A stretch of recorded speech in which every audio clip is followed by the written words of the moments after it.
இன்னைக்கு நவராத்திரியில் 6th day Katyayani. காத்தியாயன் அப்படின்னு ஒரு முனிவர் ரொம்ப வருஷமாக குழந்தையே இல்லை. அம்மா விஷ்ணு சிவன் கிட்ட ப்ரே பண்ணார். அவன் 3 பேரும் ப்ளஸ் பண்ணான்.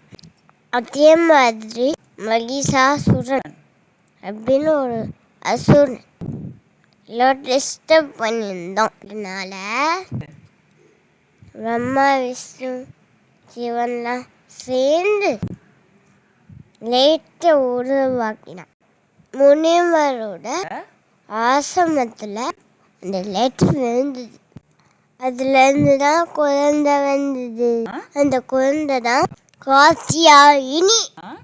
அவள் தான் மகிஷாசுரனை வதம் பண்ணினான்.